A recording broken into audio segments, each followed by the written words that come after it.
Let me get back to the script.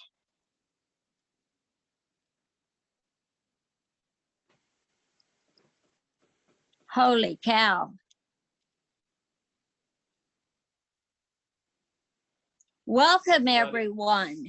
This is not an AA meeting, I need to remind you. It's one member's take on the exact nature of the wrong from page 64 of the big book of Alcoholics Anonymous and the solution of the 12 steps.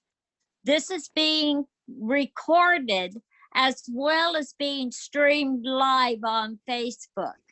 This is not an all-share meeting. Rather, it's a question and answer for Paul's take on the 12 steps. For details of Paul's events and his story under arrest, which takes you through the 12 steps of Alcoholics Anonymous, other books, t-shirts, past events, videos, check out his website at zenbitchslap.com. And getting back to things, here I am. Paul, would you like a reading for this this morning? Yeah, sure. I can just barely hear you. Yes, sure. Okay. I am starting on page 67. We're going to go back to the subject of fear in our inventory. At the bottom of the page, notice that the word fear is bracketed alongside the difficulties with Mr. Brown, Mrs. Jones, the employer, and the wife. This short word somehow touches about every aspect of our lives. It was an evil and corroding thread. The fabric of our existence was shot through with it. It set in motion trains of circumstances which brought us misfortune we felt we didn't deserve. But did we not ourselves set the ball rolling? Sometimes we think that fear ought to be classed with stealing. It seems to cause more trouble. We reviewed our fears thoroughly. We put them on paper, even though we had no resentment in connection with them. We asked ourselves why we had them. Wasn't it because self-reliance failed us? Self-reliance was good as far as it went, but it didn't go far enough. Some of us once had great self-confidence, but it didn't fully solve the fear problem or any other. When it made us cocky, it was worse. Perhaps there is a better way. We think so, for we are now on a different basis, the basis of trusting and relying upon God. We trust infinite God rather than our finite selves. We are in the world to play the role He assigns, just to the extent that we do as we think He would have us, and humbly rely on Him. Does He enable us to match calamity with serenity?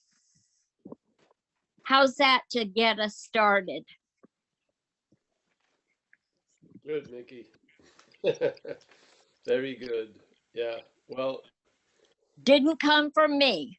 yes.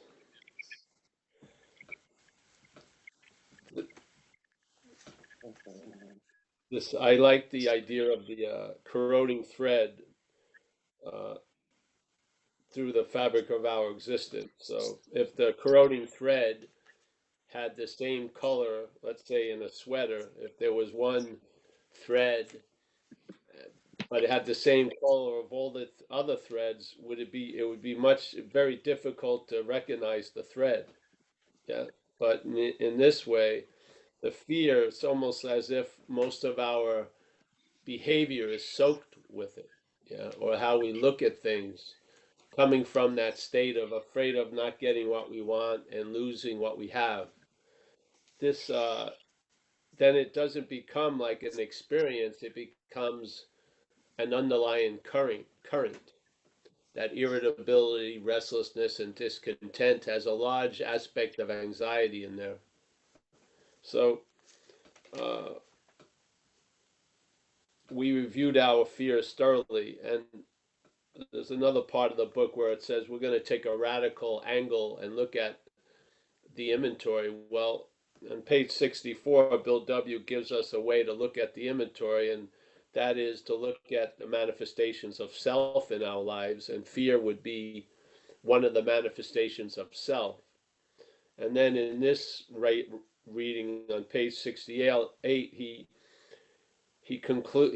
presents the diagnosis, which is we asked ourselves why we had them, meaning fear. Wasn't it because self-reliance has failed us? So in the pecking order of cause and effect, people believe fear is a cause of a lot of effects.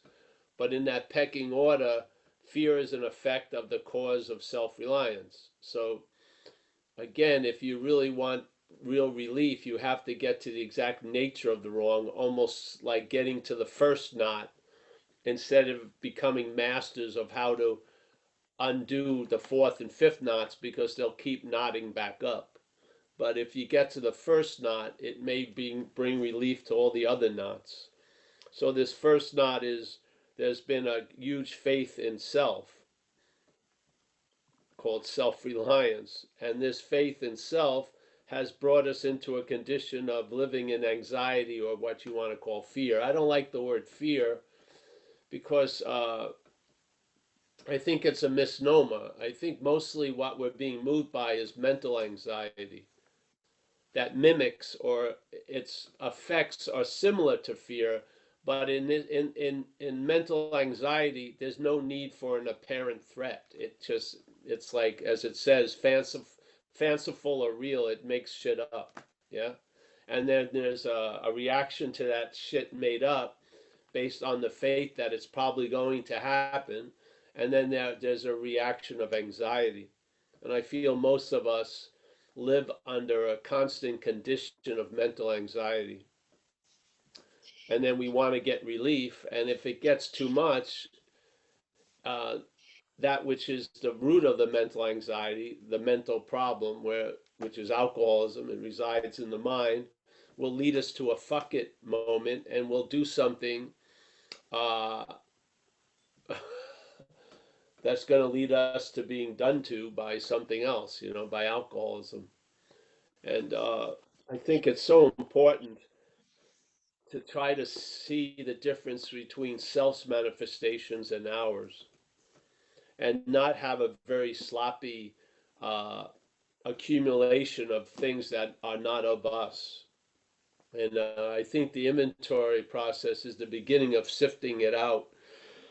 That's why I feel a lot of people have resistance to the fourth step, is because the disease doesn't want to be looked at. And it knows that it's going to be seen if we look at our role in things.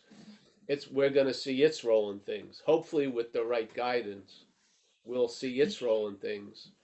And then we'll be convinced that self manifested in various ways, one of them fear or mental anxiety, is what has and what is defeating us. It's not like a past tense. Many of us are in the present experience of being defeated by it. So just a very clear diagnosis, and hope it can be carried through into how we look at the steps. Now, even though Bill says that fear and shit is manifestations of something other than us, the book, it constantly calls it ours and stuff like that. I think that has a lot to do with the limitation of the English language. The English language is constantly implying we have a lot to do with a lot of shit we have nothing to do with. And I feel in this case, the clarity on page 64 outshines everything else said about the topic, really. That being convinced now that self manifested in various ways, and we're going to look at some of its common manifestations, is what has defeated us. The thing is, some people believe self is what a lot of people would call an ego, uh, an objectification or an image of us. That's actually comes about after the fact of living.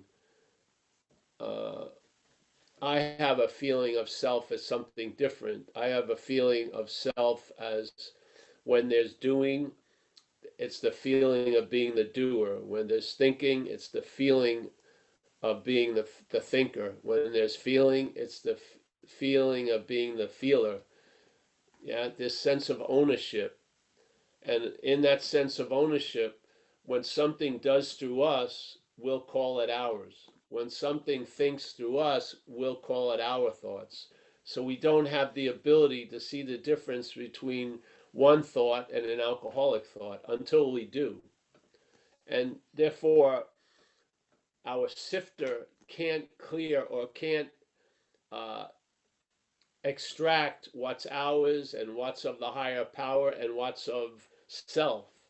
And I feel this is one of the problems because the self still plays a huge role in the solution. So, yeah. Thanks, Mickey. Thanks for the topic. And yeah. Thanks for expounding on it. Do we have any questions or comments coming up?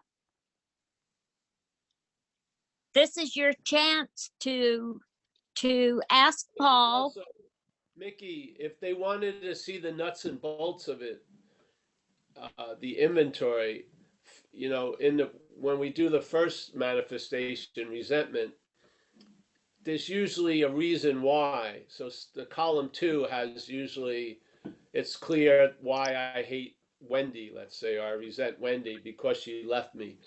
But when you do the fear inventory, sometimes there's nothing in column 2 because then fear isn't being produced by an outside circumstance. It's being produced by the mental state. So I have fear of death while I'm alive. Yeah, I'm not dead. I'm not close to death, hopefully, but there's a fear of it. So a lot of times in the inventory, there's no second column because I'm afraid of being destitute. Why? Because I have no money? No, I have money. I have this. I have that. There's just a fear of being destitute. So you can see that the fear is of the mind much clearer than, let's say, the resentment. A resentment seems to be based on somebody did something or didn't do something, and I'm pissed off, or I was pissed off, and I'm still pissed off. But the anxiety, the mental anxiety that we call fear, is just being generated by the head quite a lot. Yeah, it doesn't even need a reason; it makes them up. Yeah. So they go two different ways. You know, resentment is sort of like what's threatening the agenda, and then the sense of being the self who has an agenda is the cause of the anxiety about it not being met or losing what we want. So it's they have two different flows, so to speak. Yeah. All right. Thanks. Thanks, Paul. So does anybody have any fears you'd like to talk to Paul about, or any? About it. just do an inventory, then talk to your sponsor. Yeah. Hey. Yeah. Yeah. Michael Stacy has his hand up. Yeah. Hi, Michael. Hi, Paul. I had a question in regards to like the manifestations of self. You know, in the book they talk about like 3 different ones. You know, the common manifestations. Could you maybe give us an example of like maybe some of the lesser common manifestations of self?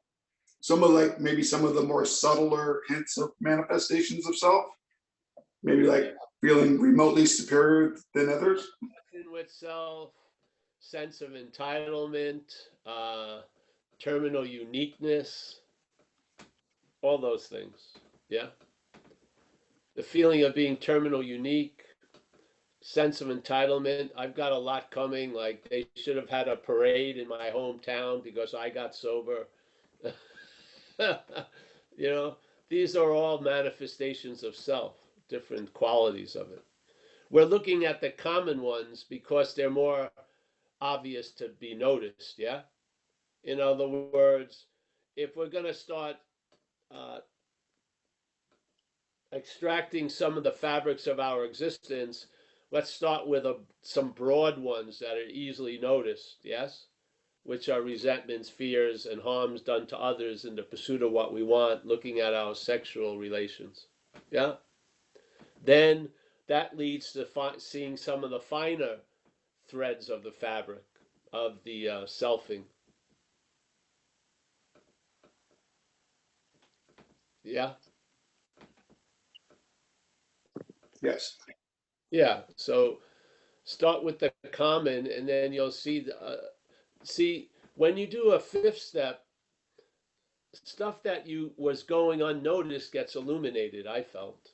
So then, and that stuff that was illuminated, people call them character defects or alcoholism. That's what I bring to step 6 and 7, and more gets revealed. So you see more subtle threads that are infused into the fabric of our existence. Yeah, that are not of us. Let's say. Yeah. Let's use the word self as a representative of not of us. And so you start recognizing what you used to call you as not you, and you bring that up to step 6 and 7, and this power reconfigures it, and you become more useful to yourself and others. Yeah. So like those threads could be like a brown thread and the resentment is beige, so it's very difficult for me to be able to notice it. Yeah, so then you do an inventory, and that starts bringing you an ability to see the difference between this and that. Yeah, and then it gets more refined. Yeah. Now I feel More, like I got a lot of work to do. more gets revealed, just like sort of when people come in, they don't think they have any resentments, some people. And they truly feel that way because the mental state has been so adept at denial. They have they're totally oblivious, and yet they're the angriest people you ever met. Yeah. So we come in, and then more starts getting revealed. So first, like the thickest shit, and then the thinnest shit gets noticed. Yeah.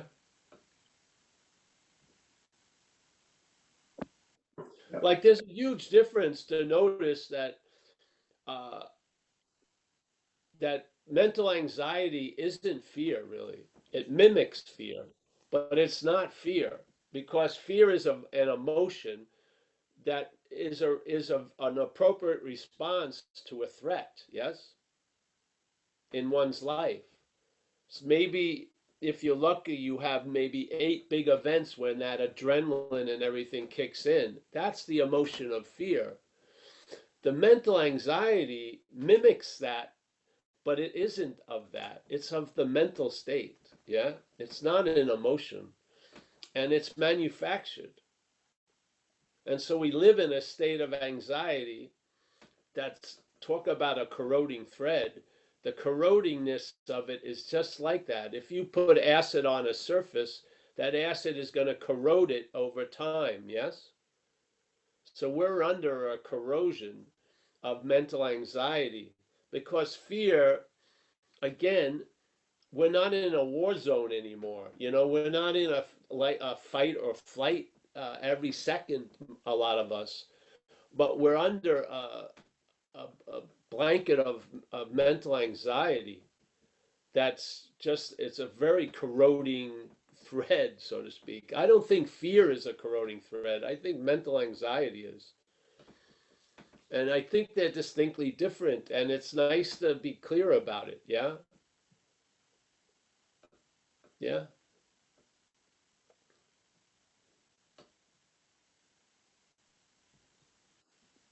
Yeah, Thank you. Paul, I have a question. Would you say that this is a process of separation?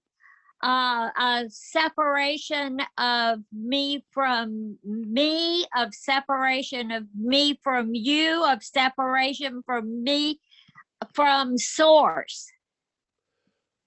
I don't see it as a separation because I don't think we can be separate. I see it as a redistribution of attention and interest.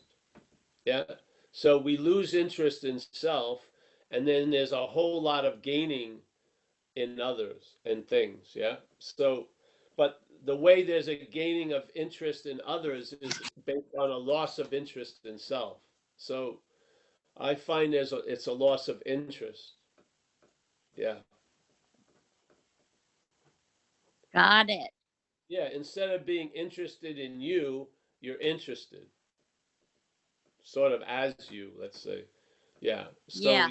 you're alive and you're I don't know, it's just I don't think about this stuff at all until I sit down at these things.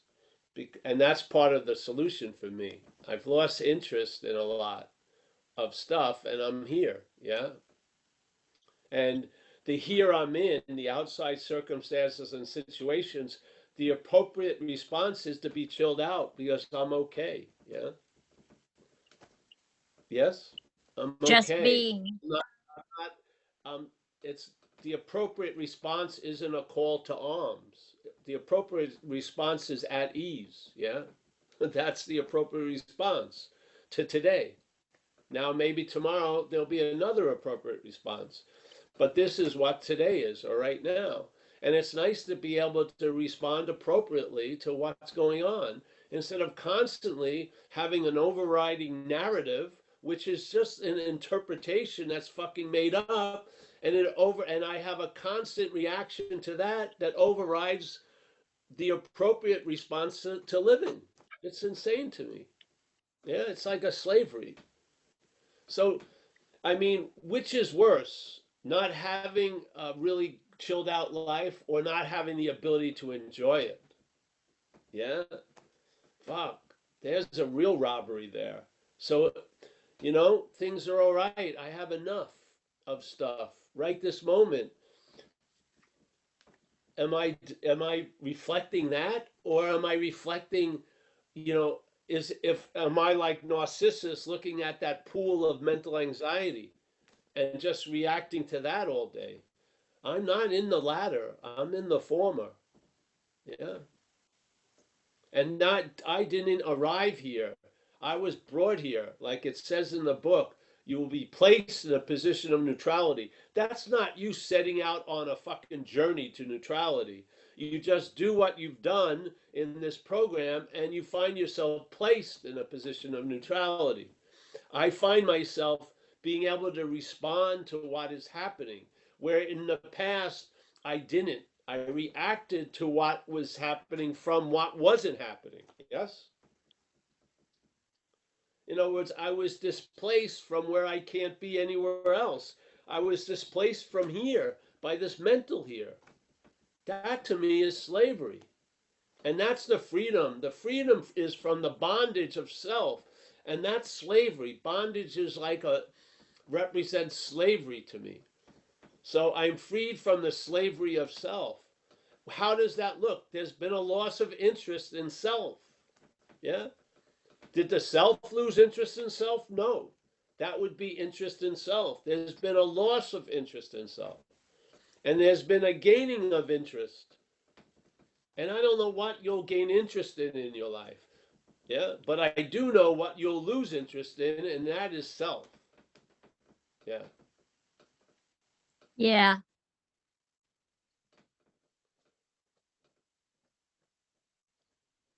This is what I feel. I feel the 12 steps in this way of life diminish the mental condition we're in. I think we're in an elevated mental condition. We're obsessed with self, and self is a manufacturing of the mental processes. So the problem resides in the mind, and it's fueled by interest and attention. And the program shifts that attention and interest from self into living and seeing what you can contribute to life instead of what you can get from everything. Yeah, we're living on a new basis. Yeah, reliance and trusting in the infinite. Yeah, not in the finite self. And that lends you a lot of abilities. And one of the abilities is to respond appropriately to the environment you're in right now. Yeah? It's sort of like it's sunny. Yeah. I'm not all bundled up and with like rain gear on because it's sunny. Yeah.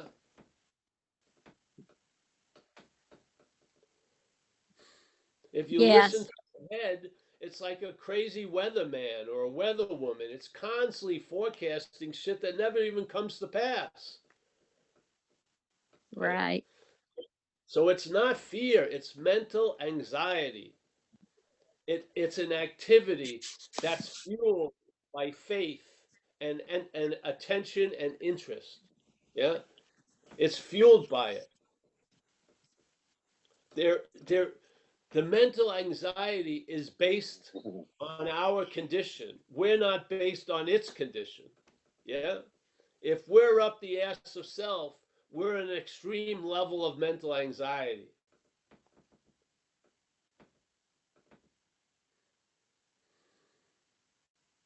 When you're not, you have the ability to enjoy peace of mind. You sense a conscious presence. You learn you can face life successfully. All this stuff comes about. Yeah.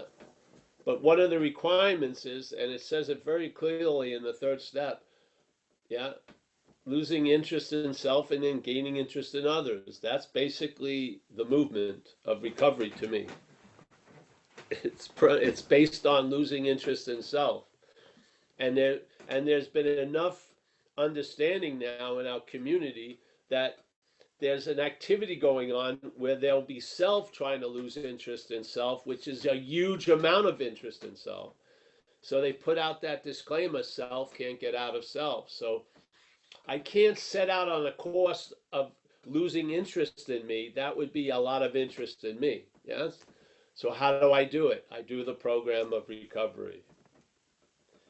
Yeah, it does the moving of the faith from the finite self to the infinite.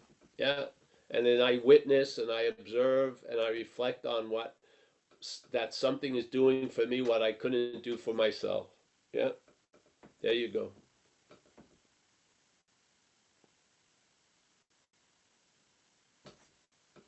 Don't you see, Mickey? Don't you see something's a little off if you keep calling something something else? If you keep calling mental anxiety fear, Yeah, there's a just like we keep calling self manifestations ours. It's really fucking sloppy in a lot of ways.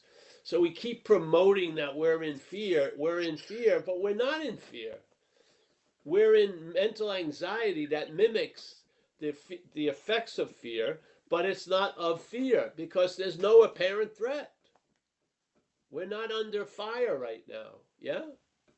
right. They would call it that post-traumatic stress disorder. You can call this, basically, many of us are in that. We're in post-traumatic stress disorder. And that's the mental state is stoking that fucking fire. Yeah? We're not able to respond to what's happening. We keep reacting to what's not happening. That's traumatized.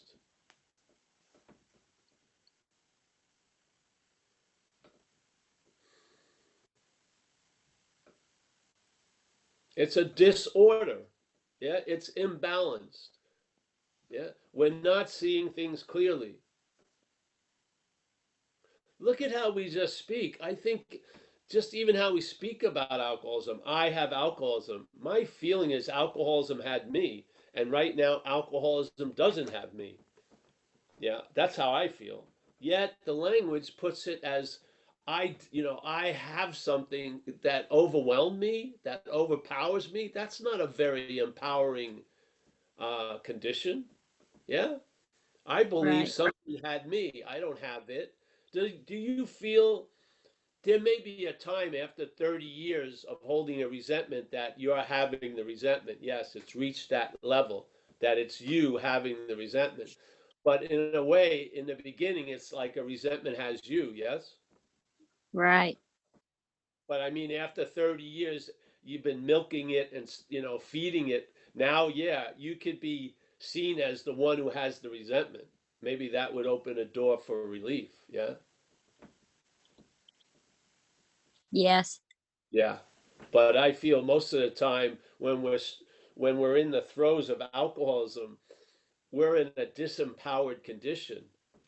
A seemingly hopeless state of mind and body is appearing to be truly hopeless, and therefore we're apt to do almost anything to get a little relief.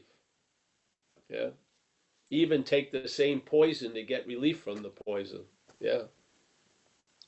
Yeah. It's taken us to extreme lengths. You have to admit that.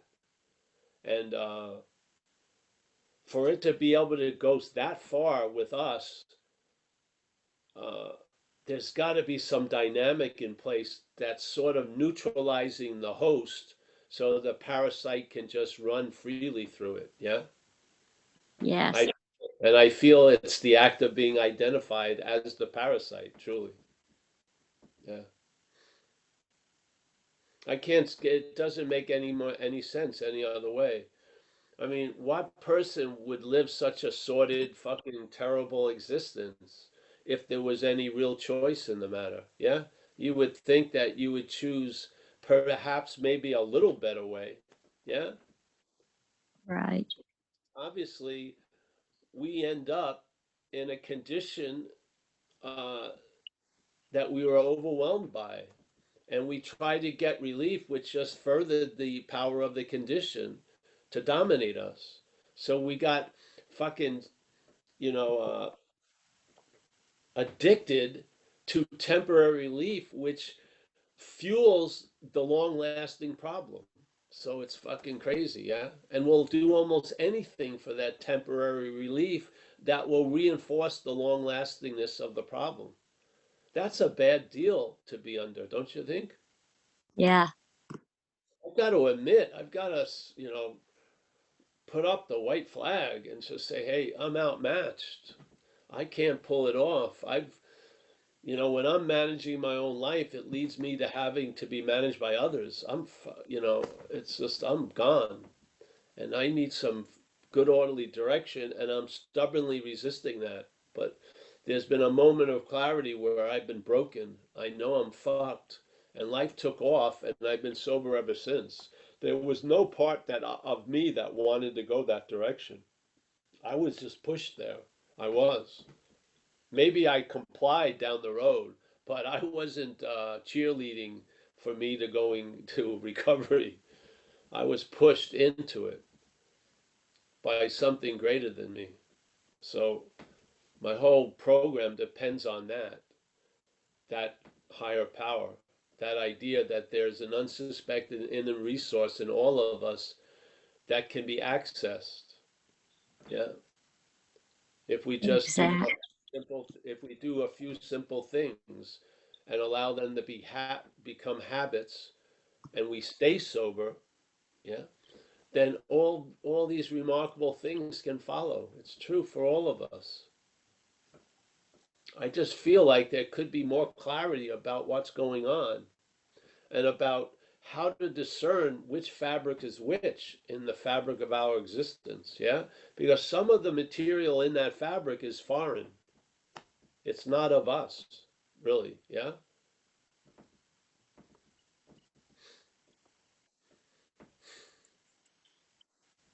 You know, it's sort of like that. Like that thing about where we manufacture our own misery, which I don't believe. But let's say the factory is kicking out cups, and every cup has "Made in Paul" stamped on it. But a lot of the cups are bogus. They're not from Paul, but they have the stamp "Made in Paul." Yeah. And then you see that the company is failing, and you've got to do an inventory. You've got to look at all those cups and see which are of Paul's and which are not of Paul's. Yeah. Because they're all going out with "Made in Paul." or made by Paul. And the system has failed. Yeah, and we're going down with the ship because we can't see ourselves as anything other than the ship. Well, it's time to recognize what is of us and what is not of us, so we don't have to go down with the ship. Yeah, it can't float, but we can. We've got to separate ourselves from the ship. We got to separate ourselves from the my, you know. Yeah. Or we're gonna drown. Yeah. And I think it's time to have a clearer understanding. In the beginning of AA, it was just get in here. There is a solution. But now it's been 75, how many years? And there's been more has been revealed. And maybe you have the ears to hear it. That's why you're here at these talks. To become clear about what is of you and what is not of you. Because that's how it gets away with murder.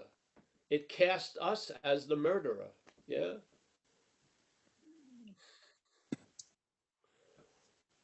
I mean, I had a distinct hit of it so clearly that self is not of me. I'm not that. And then the possibility of to be free from it became available because I was handcuffed trying to be free as it. I had no idea that that which I wanted to get out of was not me. Yeah. I had no idea that something had taken me over. I thought it was all of me. I did every fucking thing. Man, and I carried a lot of mental shame and guilt because of what was claimed to be I was the doer of.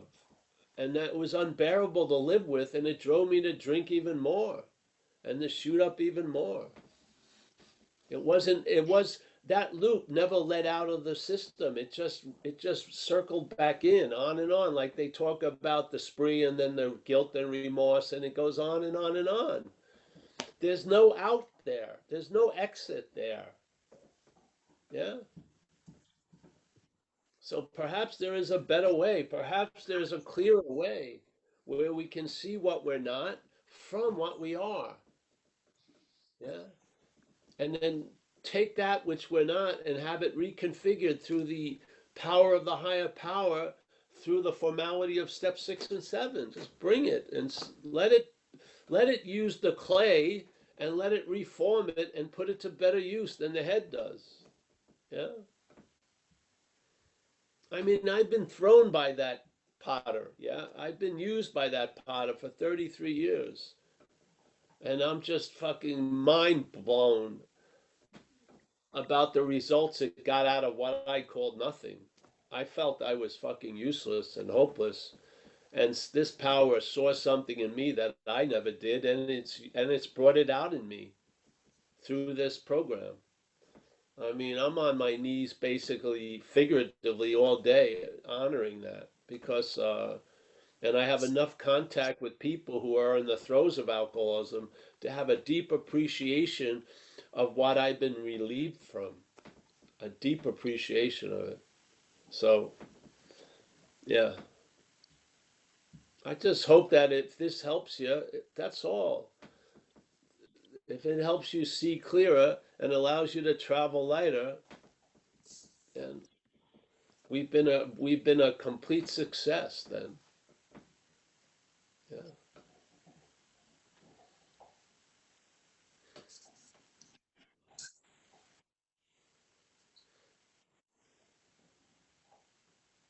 Are you ready for a couple of questions, Paul? Ready, honey, yes. Thanks for letting me spin on there. Thank you for your little riff. And Tanya has her hand up. Hi, Paul. Hi, everybody. Hope y'all are doing good today. I love this topic today about anxiety, because I came to these talks because my anxiety was ridiculous. It was to the point where it was so overwhelming that I didn't know what I was going to do anymore. I couldn't do anything. That was the issue. I was trying to do something about it, but I couldn't. And, you know, these talks have been everything. Absolutely. They've been absolutely everything to me. And they've changed the course of my quality of living. And I can say that I'm noticing things.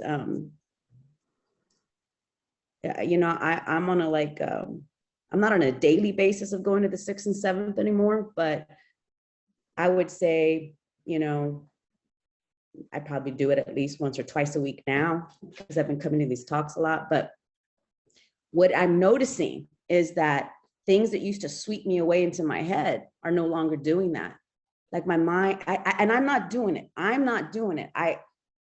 Things that used to just take me into this anxiety-ridden place, now I just like the propulsion or the fuel is not there to sustain, to keep me there.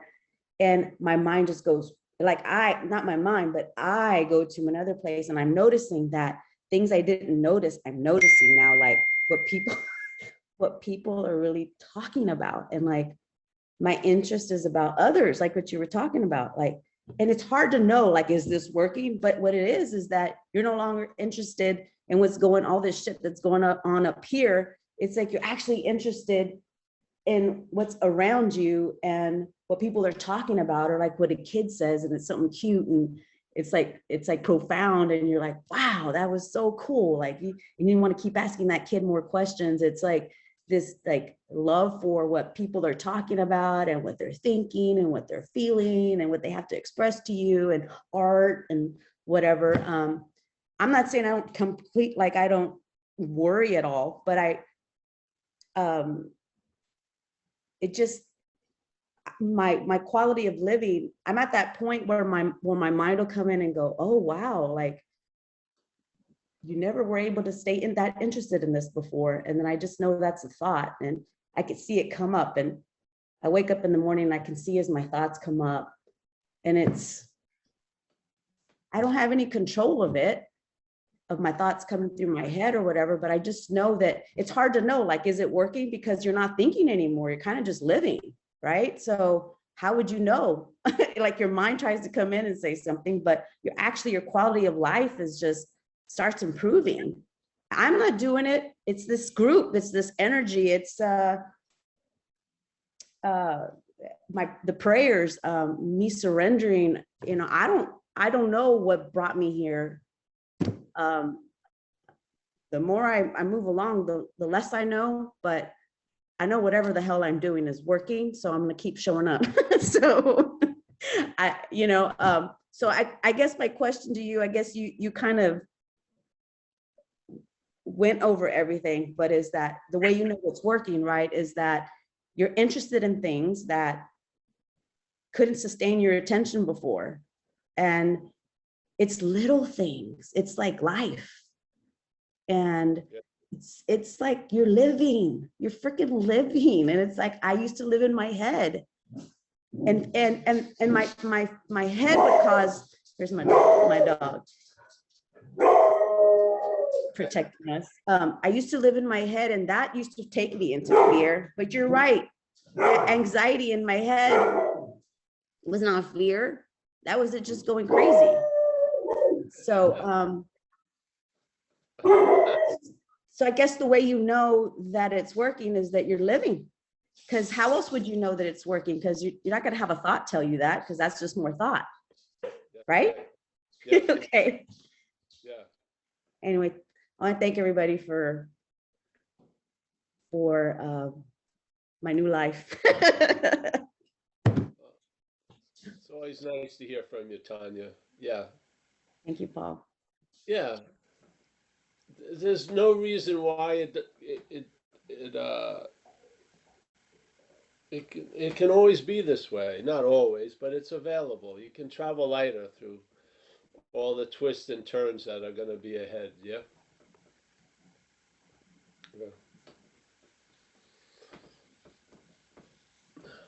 Yeah. All right?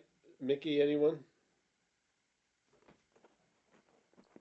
Sure, we have another hand. Ben Ross has his hand up. All right. Here I we know. go.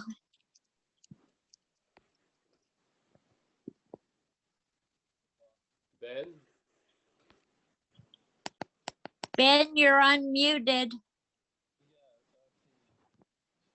there he is. Yeah. Are you there? Can't hear you.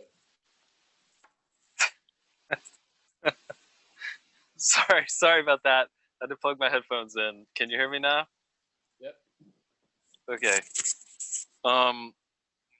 So I have never been in a program that uses the Big Book before, and you know, for the past year I've been working you know, another program that has a kind of different approach to the steps, and I just started using the Big Book in another program recently, and I'm feeling like it's really profoundly different.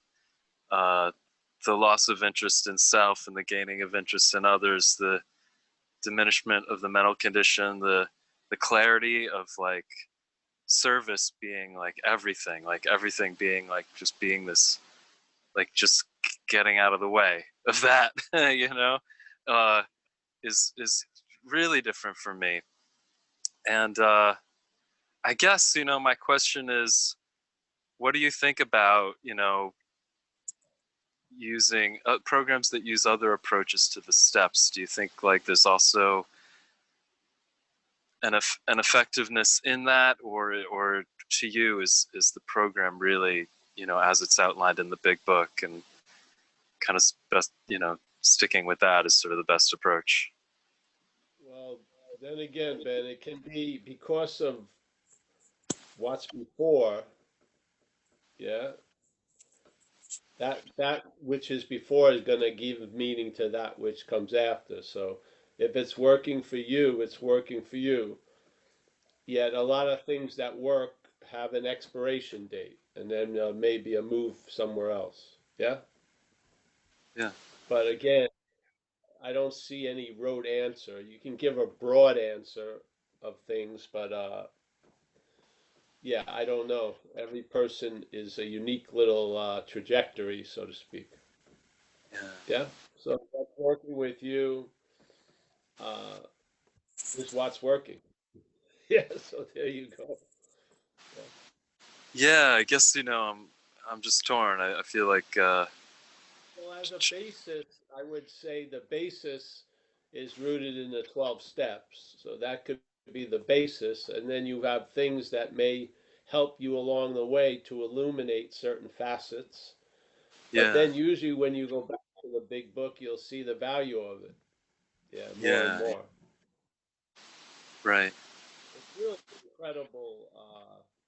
I feel like it's a download. I don't feel it as a, I don't think, I think the book wrote itself through Bill W. and the people, really.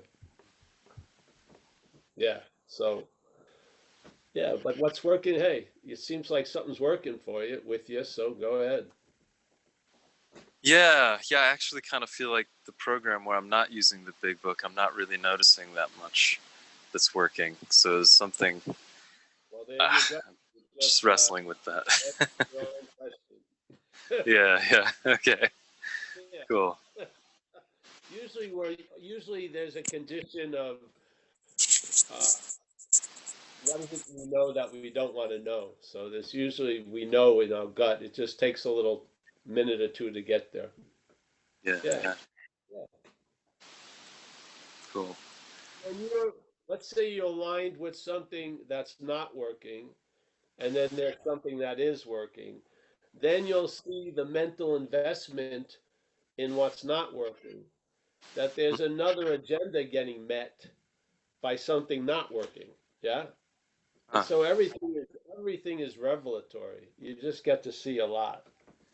Yeah, yeah, In other words, we had a little thing about a story of the pooper scooper and the guy, right. having a big problem with shit, and then he learns about picking it up with a pooper scooper, and then he gets to be really good and can pick up a lot of shit very fast with two pooper scoopers. And then, he goes on as to become a big circuit speaker, and people are having him go everywhere to speak about, picking up shit and as fast as you can, so you have a little time without shit, but always living on there will be shit, you know. And then so one day he runs into a person that has a solution and says, "Hey, I hear you have a problem." And he goes, "No, I've got that mastered. My problem is getting these pooper scoopers shipped out fast enough. I'm having so many requests." Yeah, And he's yeah, got a little jacket with pooper scooper on it and everything. So the guy, here's the solution: find the dog. Now, yeah, the guy with the pooper scooper would be interested, but there's the mental investment in his solution. That yeah, in a solution, there's a necessity for the shit. Yeah, yeah, yeah. So this is the point. So this is what happens uh, when we keep doing something that doesn't work. It's working for some agenda inside. Yeah, yeah, this is the dilemma. So you get to see that there's more. You think you're the head of the one like meeting room for the corporation. Well, there's a lot of different heads of the corporation meeting in other rooms right, right. that have their own seeming agenda. Yeah, Yeah, you would think if something was uncomfortable, you'd get up. But a lot of times, people just make stories about they're not uncomfortable. They don't get to the sudden realization. Just get up. yeah,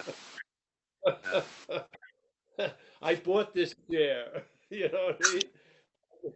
It's got a fuse. You know, yeah, so I really feel deeply. We're at the beginning point. Us. We are the dreaming of the dreaming. And so, therefore, I don't think there's any rote answer because it's all improv, really, in a deep way. Yeah? So, we're going to make, like you can see, people get introduced to the program recovery, they have absolutely no interest. Yeah, it doesn't fucking seem to do anything. People find people have their whole life saved and recycled through the same instrument. Is it the instrument or what's before it? What's before it. Yeah. yeah. So like the intention you come in with, Well, or we are what's before everything. We're yeah, the awareness. How can everything that happens is noticed by what's always available at all times, which is awareness. But we're that, and that's being brought into everything that comes after us. So someone could use a phone book to seemingly wake up, and someone could be totally asleep being an expert on all the scriptures of every religion. See, because there's no yeah, rules of the mind by the big mind. That's been my feeling of it. Yeah. So if yeah. it's working, work it. Yeah. And then hopefully have the eyes to see when it's not working so you can move on. Yeah. Mm, yeah. It's hard to trust somehow. Horse. Yes. The What's live that? horse gets you somewhere. The dead horse ain't. But there's a horse. It's either in one condition or the other condition, alive or dead. Yeah. It, So it it's isn't a just horse without the condition. Yeah. it's tough to trust myself because there's so many times I think I've given up on things and it was more like my fear of commitment or fear of sticking something out. So it's hard to know what's that and what's Yes. really, recognizing a dead horse. And it will reveal itself. Yeah. Yeah, yeah. Yeah.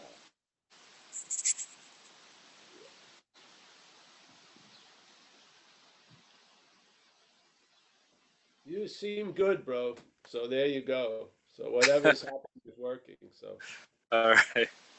Thanks, man. Thanks, Ben. Thank you. We have a couple more hands up, Paul. You're good? Yes. Okay. Ann Kavanaugh is with us today, and she has her hand up. Hello, Ann. She's back. Yes. How you doing, Ann? Hey, Paul. Um, you know, thank you for the space. The last I don't know, 10, 15 minutes, I feel lighter. Um, this morning I got some news. The young man who I think I shared with you, Blake, died. And I am completely, totally just reeling from that reality. This young man is dead as a result of this shared disease. And I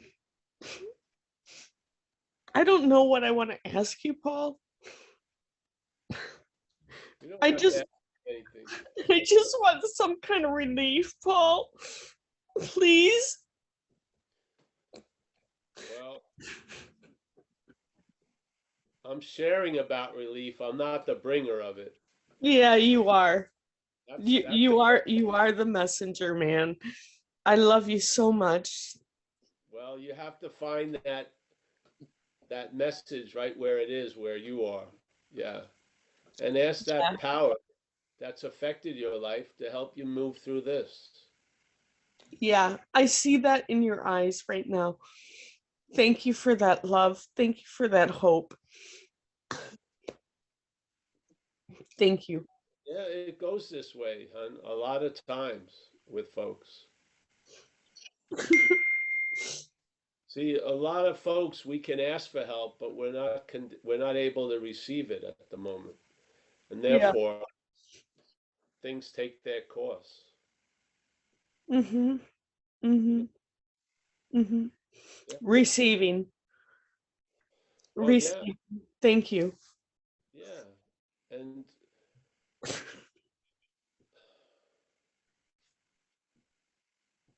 yeah, just come back, Ann. Just sit in with us and stay after the meeting. Yeah, I'm here, Paul. My sponsor told me that, well, I'm breaking the rules right now, but I'll be back on Facebook in July 1st. Oh, I think good. I messaged you that. Um, but yeah, Well, thank you and for hearing me. Eric, the problem with you know,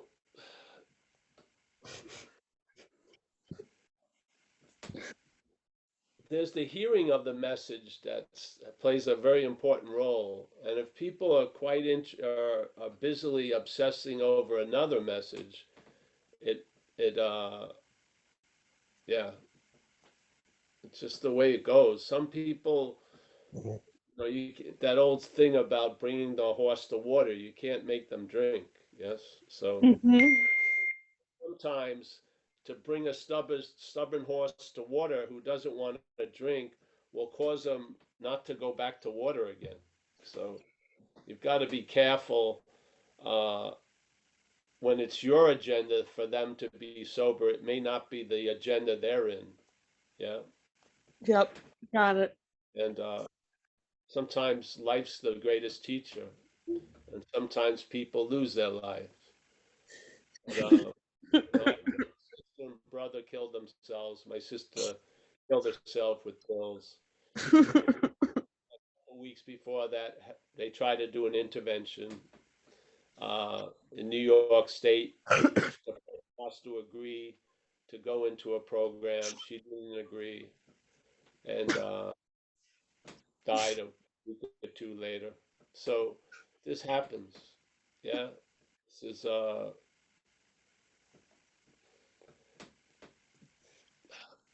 because most of us do not start with a distinction between us and us. Yeah, We don't see the foreignness of what we call a disease, because this disease is different than other diseases. It talks to us. Cancer doesn't try to tell us it's not cancer. This thing talks to us.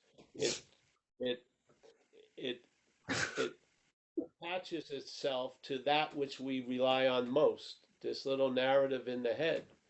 And it broadcasts its agenda and its point of view from there. And we sometimes knowingly or mostly unknowingly, we adapt its agenda and its point of view and we call it ours.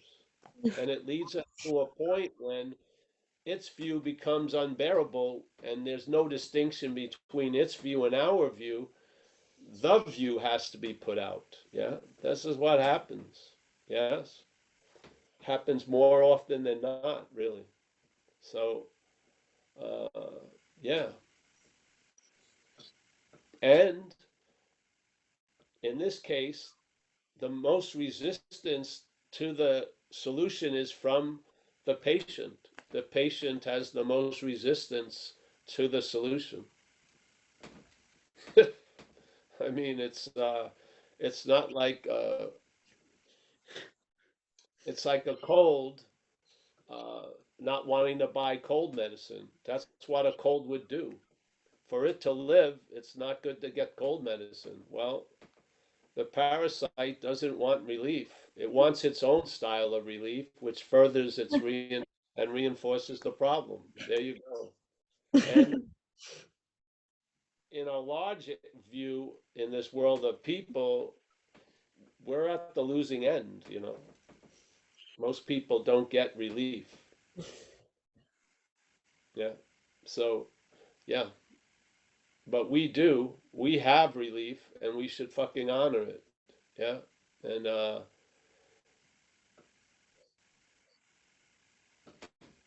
yeah. Yeah.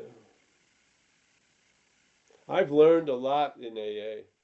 I learned a lot of what it can be a disservice from uh, keeping people from their bottoms. Now, death's a different story, but I'm a real believer in that. I'm a real believer that life's the best teacher.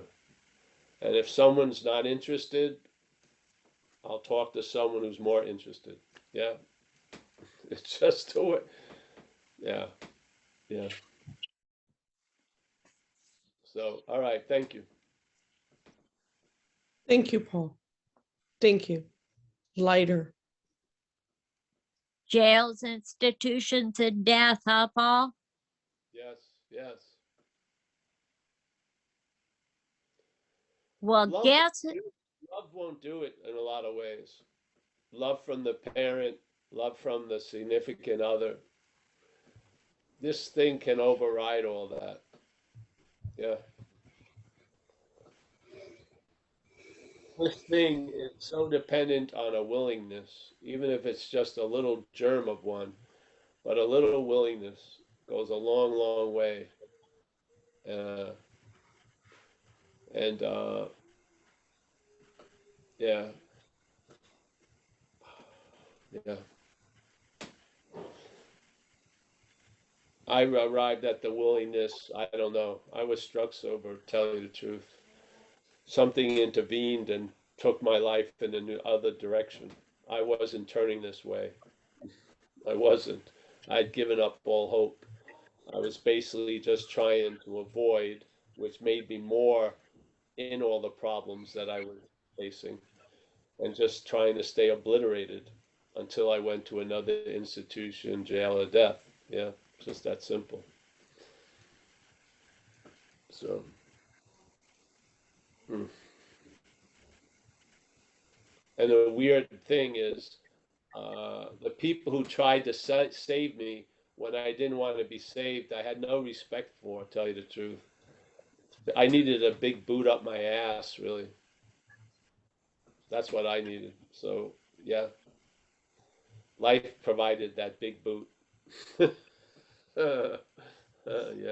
So, all right. Well, anyone else? Yeah, Paul, it's me again. I just want to thank you very much. I feel lighter. I have more acceptance. And man, man, Paul, I just love you so much. Thank you, hon. Yeah, yeah. Well, take it easy, honey. Yes, yeah, as best you can, and take advantage of the people afterwards if you like. Yeah, there's some nice people in these squares. All right. Anyone else, Mickey? Yes, we have a treat. Walter has his hand up. A treat? Yes. Let's see. Walter. Hey, Paul. Good morning. Very true words you have been speaking. I wonder about the things about traumas, you know. I'm getting more and more painful aware about my own traumas. And I've seen it with fellows who are actually hiding behind their traumas, you know, just like I did myself. I sometimes wonder, you know, those very early childhood traumas, do you actually ever get rid of it? Because I've seen myself doing weird things in complete sober, quite some time, doing the steps and really acting out in weird ways. Okay, then I can say the other one is also traumatized, because half of my life I hang around with traumatized people. But I wonder, you know, do you really get rid of it? I've been with so-called awake people, and I also see their weird things still. It's just put to better use. Let's put it that way. Yeah. To better use that. Here, there's I, potentialities, and it's sort of like an orchestra is based on who's leading it, so to speak. Yes.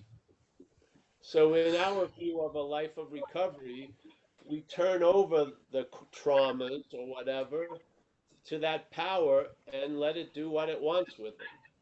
And it'll put you, a lot of times, how we transmit the message to a suffering alcoholic is our own trauma of alcoholism. So it has value. Yes? It has value in the right hands. When the mental state has got all its hands over it, it's using it for other, putting it to other purposes, so to speak. Yes. So to yeah, me, everything here is energy, and it's put into shape or form by what's directing it. Yeah. So a trauma directed by the infinite will be completely used and expressed differently than the trauma used by the mental state.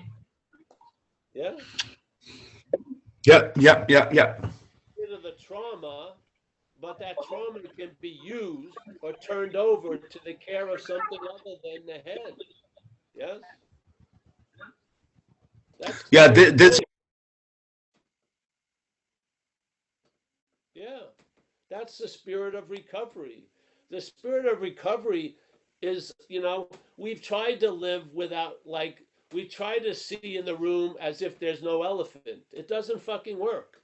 There's elephants in the room. Yeah. We tell the truth about those elephants and we get a new elephant trainer. The old elephant trainer is having those elephants shit on us all day. We have a new elephant trainer. Yes.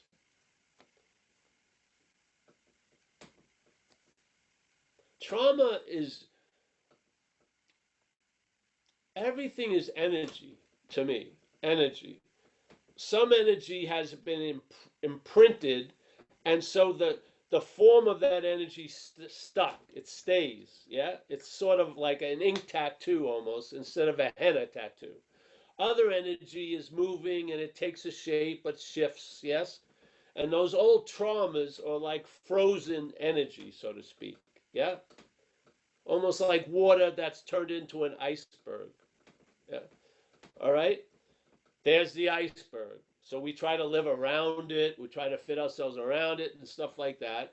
But while all that's going on, there's a surrendering of that. And maybe that iceberg will be put to better use, or maybe the fucking higher power will allow it to melt, or whatever. Who knows? We're not in the outcome business. We just put it out there. Yes? Yeah. Now, as a human being, this has been heavily traumatized. Yeah. Getting run over twice, having tons of operations with people in my body for 17 hours. I mean, tons of trauma. Yeah. Now, I didn't go through a huge therapy to untraumatize myself, but there was a surrender of all of me. As we say in the third step, I think is, or the seventh step, take all of me, the good and the bad. Yes, there was that. So none of the elephants were kept in my own little private locked room. The fucking the zoo was open to display. Yeah, use it as you will. Yeah, so that's how I see it. Yeah. So if you need help, if you need outside help, go for the outside help. If you get what you thought would have to be outside help by being in the program, go with that. Yeah. Yeah. I don't think there's any defined outside help, inside help. It matters how you're going, you know. Maybe all the healing can happen under the umbrella of recovery. Others, some of the healing has to come from outside, but it's all encased in the umbrella of recovery. Yeah. I don't think there's any rote answer. I think you get the basis dealt with. What was the most pressing condition in my life? Fucking untreated alcoholism. All right? That was lending itself to every fucking thing else. All right? So first things first, let's get a new basis of living. Sober. Okay.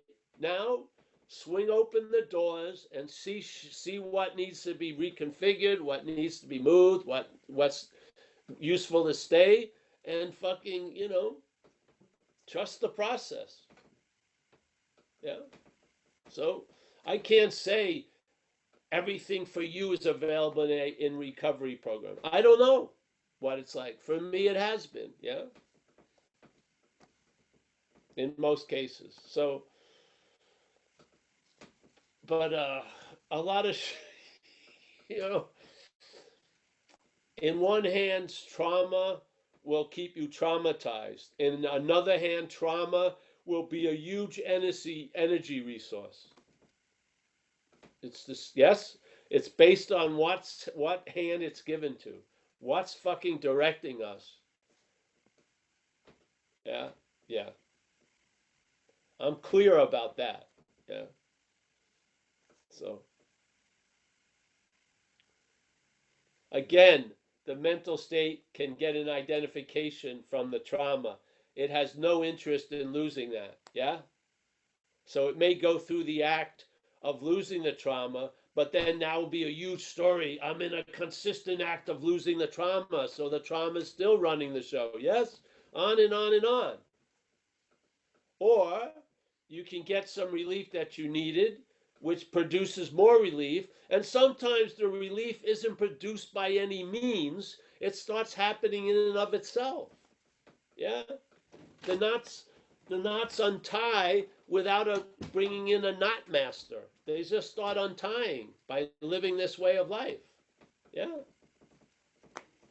They don't have to be attention doesn't have to be put on them. They get changed as the changing goes. Yeah. I don't know what it's going to be like for you. Yeah. So yeah.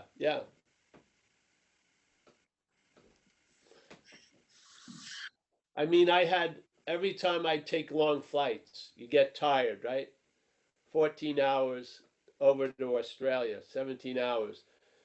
When I was younger, when I got there, my body got very nervous and my head going through customs because I thought Interpol was still looking for me after. I had the trauma of all those past arrests and shit, but I didn't take it as me. You know, it was fucking, yeah. Did it stop me from getting into Australia? No. Yeah. Would have liked it not to occur? Yes. But fucking so what? Yeah. Now it doesn't happen as much. Yeah, because I outgrew it. But when I first came in, fuck. Yeah. You know what the trauma is like on a 10-day cocaine run, and then suddenly uniformed people get introduced to the situation?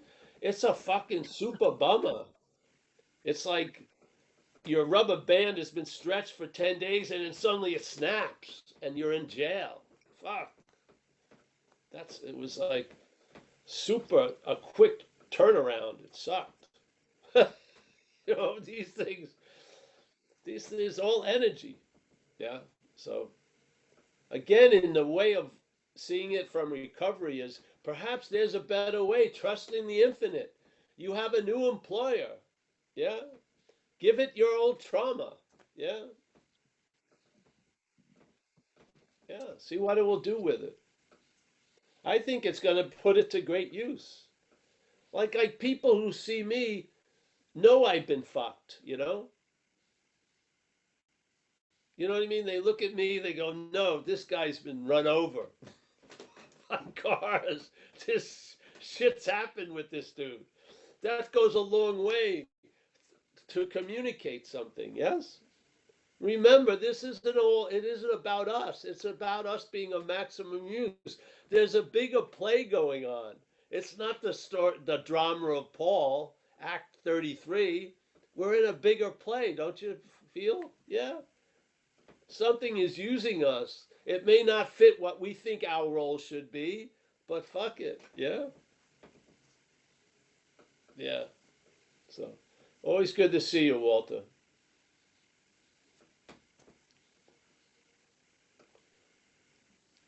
Thanks, Paul. Thanks, Walter. I don't see any more hands, Paul. Do you want to tell everybody hello? Yeah, that's good. Yep. That's fine.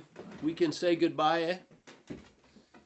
I did a talk earlier at 9 o'clock for another topic, so yeah. I sell Tupperware on the side. Yeah. I can swing from one thing to another. It doesn't matter. All right. Well, nice to see you, Kerry. Thank you and Judith for all the support. I'm so happy that life's going on. Thank you. Yes. Yeah, Paul, what can I say? I mean, the only reason, a lot of my life, I owe just to watching you in some weird way, right? My recovery life, my social life, my life. So thank you. Well, it's us, remember. Yeah. I'm under the spell of Zoom also. Yeah. We got Paul there. Nice to see you, Paul. And you, Yeah, Paul. Thank you. it's all right, brother. I'm resting on my laurels today. Yeah. Yeah. Yeah. Terry from Maine. Nice to see you, Terry. I hope the weather's getting nicer there. I lived in a tent in Arcadia National Park for 3 months once. I only saw one day of sunshine. It was unbelievable. The mosquitoes were incredible. They were huge. All right. Me and my dog in the tent. I bartered my way across country with 1,000 downers. So I would trade it for different drugs and food and shit. Yeah. Yeah. Carl. Nice to see you, Carl. Yes. Oh, there's Vicky from Detroit. Nice to see you, Vicky. Yeah. It's always a pleasure. Tommy. Nice to see you, Tommy. I haven't, yeah. Mickey, you did a great job, as always. Yes. Thank you so much. Yeah. Oh, we got Tom from Keene, New Hampshire. Nice to see you, Tom. We got Nan, formerly known as Nanette. It's always nice to see Nan. Beautiful day there, Nan. Yes, very nice. Joseph came out. He's out. He's out. It must be sunny in France. Yeah? Good to see you outside there, Joseph. Yeah. That vitamin D is essential, even though the French don't believe in it. Yeah, it's important. We got Jacob from Seattle. Always a pleasure. We have new art. We'll put it up on the website, the Divine Proctology. Walk-ins welcome. We have a beautiful new poster. Yes. I'm selling them.